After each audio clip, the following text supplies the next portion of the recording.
do another quick lecture on, take this transcript thing off here, on metering devices, TXVs, pistons, capillary tubes. I'm not going to get into a few other types, but mainly TXVs and pistons. So I'm going to pull up a slide that is going to be on your Blackboard.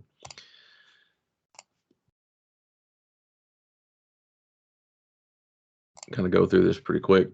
Try to anyway. I know I say that a lot, but I'm going to try.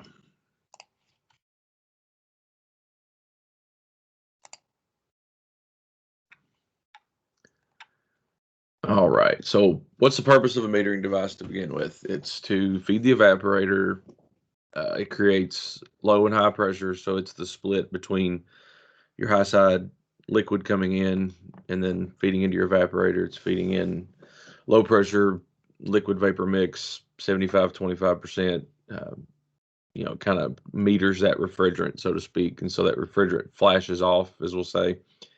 And so when it meets a restriction, it only so much can get through. So use the example of like a spray bottle or a Windex bottle or something that, you spray that and what comes out is some moisture and some air, like it's a mist. So the TXV doesn't maybe necessarily mist it in that same sense, but it's a good way to kind of picture that. So this is where your high meets your low.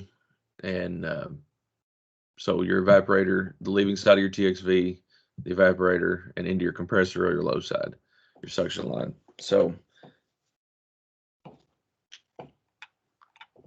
types of metering devices you may run into: TXVs or TEVs or thermostatic expansion valves. They use a sensing bulb. There's no electrical parts on a TXV. It's all mechanical. So you have a sensing bulb that has refrigerant in it, and then you have springs and stuff like that that actually kind of works on the inside to push it open or closed. And so it's a little different than a fixed system, because a fixed system is just a fixed opening. So in the fixed category, you have pistons and capillary tubes. Cap tubes, you're not going to see those probably on air conditioners unless they're super, super old. I don't know that I've ever ran into one on a residential system. You will see those on occasion on some coolers, small stuff like that. They'll have cap tubes. And all it is a really small tube. There's other tubes on systems that people will call capillary tubes, but those aren't actually cap tubes. So a cap tube is actually a metering device. It'll have some sort of a bulb or a filter media in front of it to kind of protect it. And then that tube is skinnier and longer, kind of like the same idea of a piston. It's thinner, it's smaller opening, but it's longer. And depending on how much you need it to restrict it, you cut it off at a certain point. So there's actually kind of a science to that, something I never did a lot of, but to actually size a cap tube. So just kind of let you know what that is. AXVs or AEVs are automatic expansion valves. I've not run into a lot of those either. EEVs or EXVs, you are going to run into several of those, especially on newer equipment. These are electronic expansion valves. So they're going to do the same basic thing, but they're going to do it by an electronic signal instead of by using just a sensing bulb. So they do have wires going to them, and they have a motor in them that's going to drive it open and closed. All right, so here's a cutaway of what you're looking at inside. It's actually pretty complex little deal, and some of them are different than this one. This is just an example. So there's different styles and different layouts. But if you look on this left side, you will see that you have your liquid line coming in. This one has a screen in it, and on the top of it, it has a nut that you can actually pull that screen. They don't always have that, but this one does. Sometimes they have a screen internally, but this is to kind of catch any big stuff that would make it through. So if you have something that will allow you to take that apart and it's just got a screen in it, sometimes that screen just gets stopped up. And so you can remove that screen. Now you still have to pump the system down. You can't just take that off because refrigerant's going to go everywhere. So you do have to, still handle it like you're opening the system. And then once you're done, you'd have to pull a vacuum and all that good stuff. So don't just think you can pull screens and put them right back in and nothing's going to happen, because it's tied into the system. But they are going to protect those smaller moving parts in that TXV from getting restricted or broken or whatever from stuff coming in.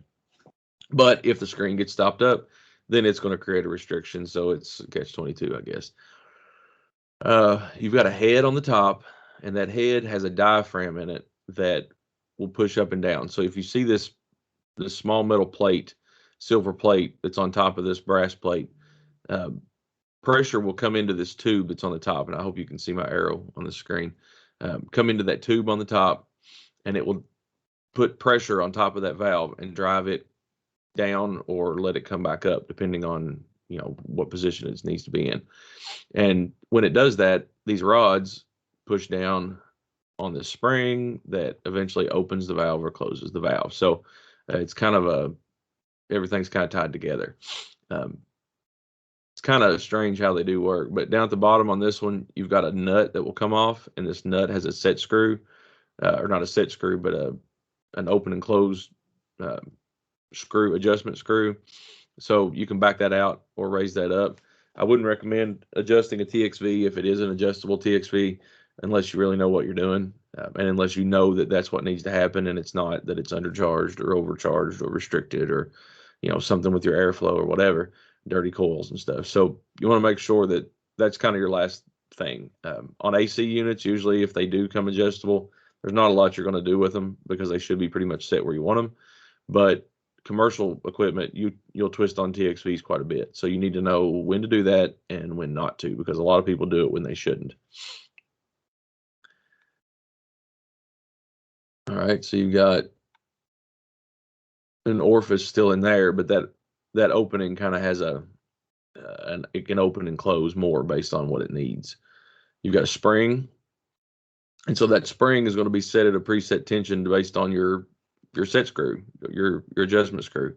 So wherever that adjustment screw's at, you're putting tension on that spring. That spring is pushing up on all of this stuff that's pushing up on this head. So what you're doing is you're driving this head up, and then you're saying, well, the pressure in this bulb will eventually get higher than that, and it's going to push it down when it needs more.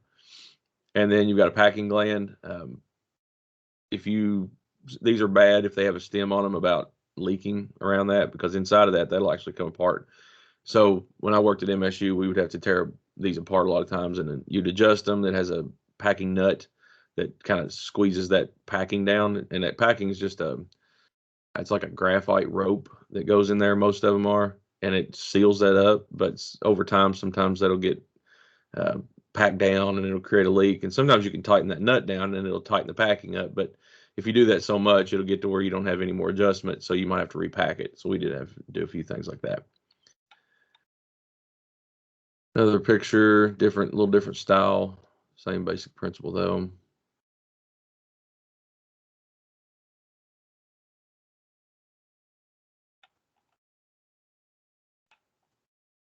All right, so the main idea of a TXV is to maintain superheat.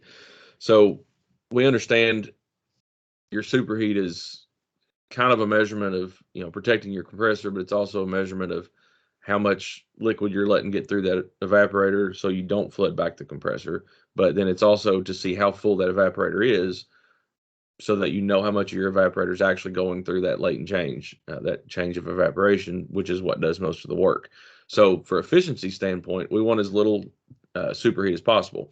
From a protection standpoint, we actually want a little superheat. So that TXV's job is to try to maintain more of a constant superheat or a constant fill on that evaporator to make sure that the most of it is being used for what it's supposed to be used for, which is removing heat, and there's not a lot of wasted space. And so if it's going to be in a situation to where the superheat would get higher in a fixed system, that TXV is going to open up and allow it to flood that evaporator a little bit. And then as it gets back to normal, it's going to close it back down to try to keep it from flooding. So the opening force on these are normally closed. They're going to be closed without any pressure back on them. So the opening force of this is the bulb pressure. The closing forces are the pressure in the system and the adjustment spring.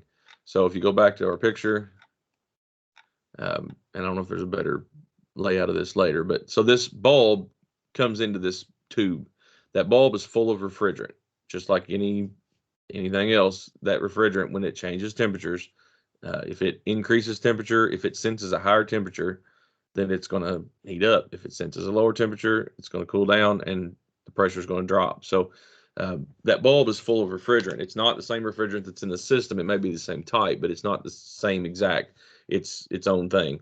And that refrigerant is sealed inside of that bulb and inside of that tube and inside of the head of this diaphragm, so that when it senses a warmer than normal line temperature. So, how do you measure superheat? Superheat's a measurement of how warm the suction line is compared to the suction pressure.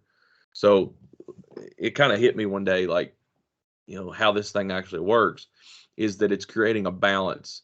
So in this system, you've got evaporator pressure. So let's just say in this example, we've got R14A, and it's about 40 degrees. So it's 125 PSI, something like that. All right. So you got 40-degree refrigerant and you've got 125 PSI pushing up on this head. All right. Now we know that superheat is temperature above saturation.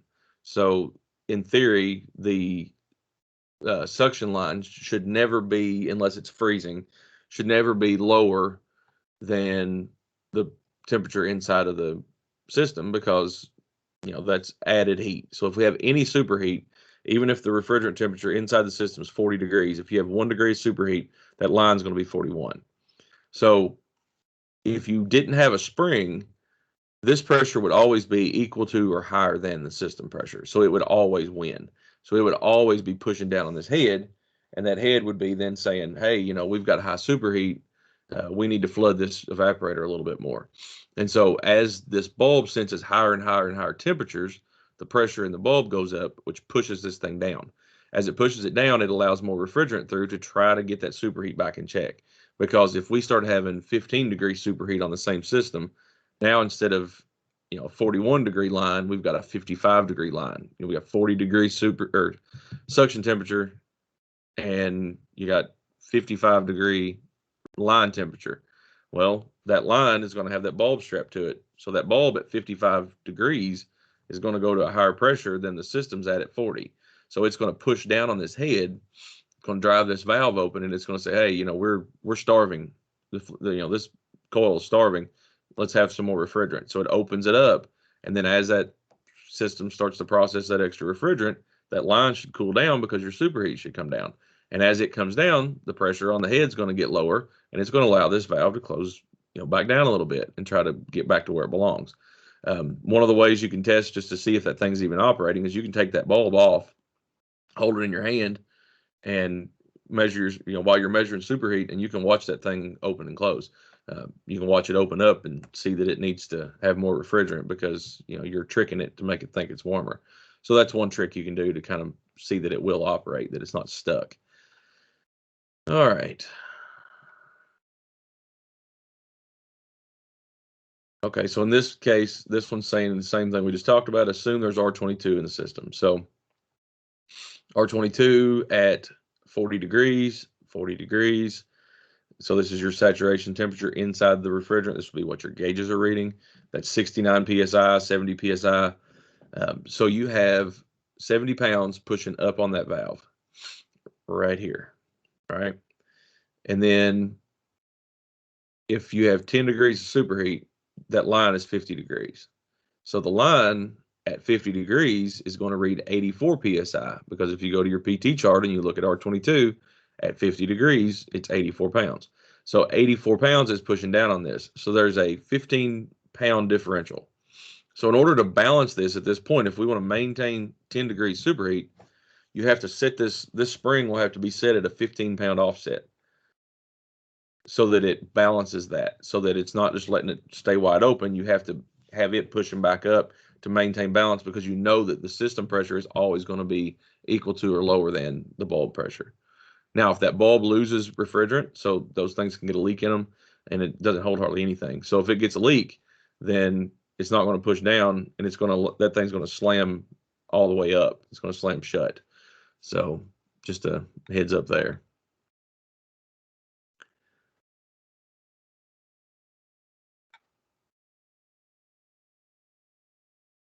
So here's your example again. So your return air, you got 125 degree, 278 PSI liquid refrigerant coming in, 40 degree mix coming out. And then as it goes through, it superheats and you have 10 degrees of superheat. And so that bulb is going to try to maintain that. In that bulb, you have liquid and you do have vapor because you have a saturation. You have a saturated refrigerant. It can't just be vapor. It's got to be a saturated mix so that it can change states and change pressures. And so as it drives down, it pushes that down and allows more refrigerant in, which floods that coil a little bit. All right, we know how to measure superheat, suction line temperature minus evaporator temperature. So it's line minus gauge, basically. High superheat means your evaporator's starving, and low superheat means it's flooding. Now, we might get into some cooler stuff, and you may actually measure superheat a couple of different places. So on a cooler, they'll ask for evaporator superheat and compressor superheat because both of those are going to tell you a little bit different thing. Not really something we super focus on air conditioning, although there's some times it might be a handy reading. The main reason is if your line set's going through somewhere that's really wild temperatures, it's up on a roof, it's in an attic, somewhere that it's getting extreme temps and it's not insulated very well, that line before it gets to your outdoor unit can pick up a lot more superheat. So it can actually damage your compressor because you're picking up extra superheat or decrease your performance. So that's why they'll say, measure it at the evaporator to see what the evaporator's doing, and then measure it before the compressor to make sure that the compressor is getting the quality of refrigerant it needs. And we're going to go over some of that in class. I may do some commercial stuff a little bit. So to adjust it, if you have to adjust one, like I said, make sure that you know why you're doing it and not just doing it to be doing it. If you have low superheat or high superheat or whatever, don't just start twisting that valve because that may not be the problem. But assuming that everything else says, yeah, you have enough refrigerant, but your TXV needs to be opened up a little bit. You need to allow more refrigerant in to flood it a little. So you have to decrease the spring pressure, which is going to allow the head to push down a little more, the spring to fight back a little less, and it's going to allow more through. An example, and it doesn't always hold true, but to give you an idea of how small of a turn you're talking, one full turn equals 4 degrees of superheat. So they always say, 1 degree per quarter. So if you're 10 degrees of superheat off, you can adjust it based on that. But don't just start cranking that thing open or close because, you're going to mess things up. So just like anything else, before you do anything with a system, make sure you know why you're doing it.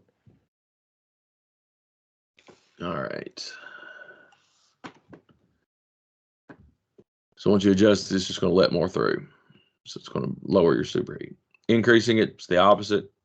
You're going to decrease flow. So you're going to increase the up force, increase the spring pressure. So you're going to drive it in. So you're going to go clockwise with that adjustment screw to decrease superheat and close it, clockwise to increase spring pressure, which increases superheat, counterclockwise to decrease spring pressure and decrease superheat, which floods your coil a little bit.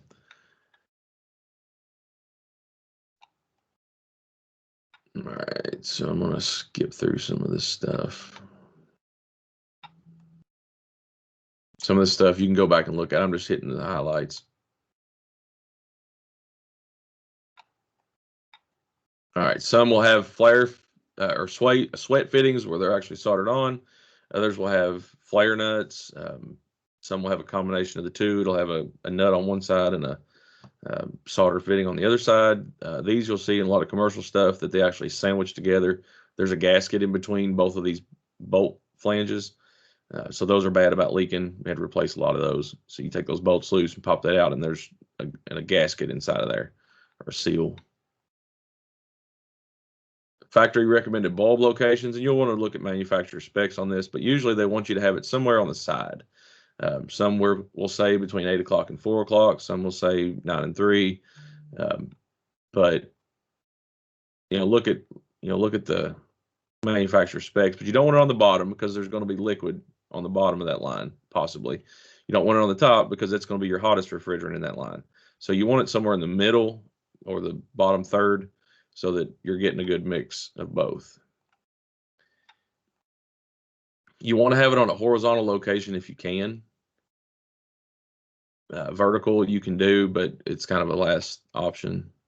But I'd rather have it on a good spot vertical than to have it in a bad spot horizontal. So make sure it's in a smooth spot. So you'll see here an example, like if you have solder joints, it's not a good place, and you can see why you're not getting good contact. It needs to lay flat against that line, so it's getting good contact, and then it needs to be insulated, because if not, it's going to pick up heat from all around it. So make sure that you insulate that thing, and if you take the insulation off, make sure you put it back on when you're done, or find another way to insulate it, tape it back up, because then it's going to pick up heat from everywhere.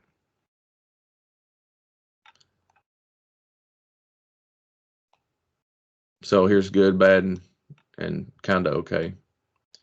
Vertical only because you see what's happening, that liquid's going to the bottom, you're not getting a good mix.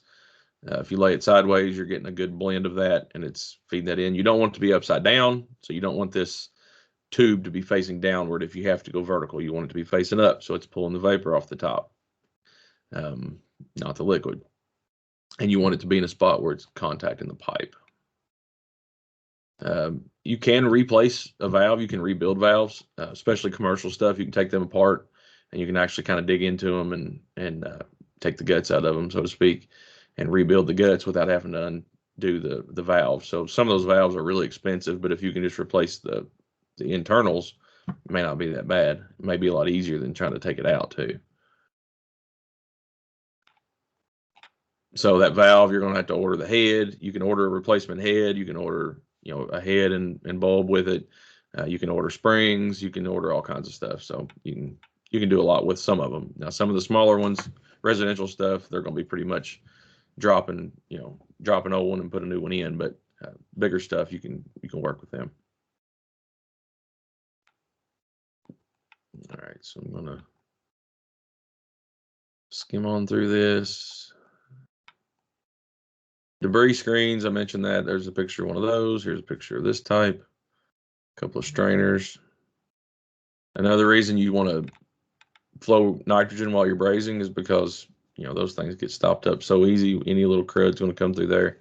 And we've seen in class how much can be produced when you're brazing. So flowing nitrogen is going to prevent that from stopping up. That's the main reason we do it, is to protect the TXV.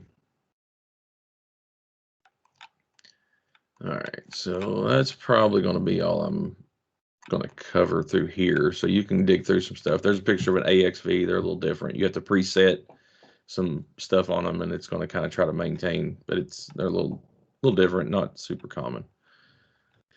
EXVs, here's a picture of an EXV. It's the same basic principle, but instead of using a sensing bulb, they use a temperature sensing thermistor. And then that thermistor is going to communicate with the board, and then that board is going to send a signal out to this valve, and it's going to tell it how much to drive this motor open or closed. So it's the same principle, but it's electronic versus being mechanical.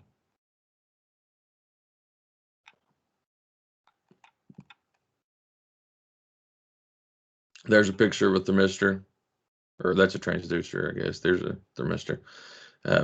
Sometimes a thermistor may look exactly like this, but a couple of different versions. So those things are going to communicate to the board and tell the board what the TXV needs to do, and then the board's going to output, and it's going to tell it how much to drive. So like this, got your inputs here, sensor, got your output there. So you got a pressure transducer and the temperature sensor. They're both communicating to the board, and they're telling the board or the TXV it needs to do something, or the EXV, sorry. Fixed are pretty basic. Some sort of orifice, piston. So refrigerant goes in, it seals on the back side, and then that refrigerant meters through the other side. Cap tubes, I'll show you these real quick. So you cut those depending on what size you need. So the longer, the more friction it's going to pick up, which means the less output you're going to get. So you have to cut it to meet the drop you want. Main thing is they get pretty stopped up pretty easy, as you can imagine. They do have a screen filter in front of them, and these can get stopped up as well. You can replace those. And that is mandatory that you have that, because if not, they are going to get stopped up. So I'm going to stop right there. There's going to be some stuff that you can look through on Blackboard, some videos, troubleshooting, so on and so forth. But this kind of gives you hopefully a good idea of how these things work and the idea behind them. So um, you can start looking through Blackboard and checking some other stuff out and do your quiz.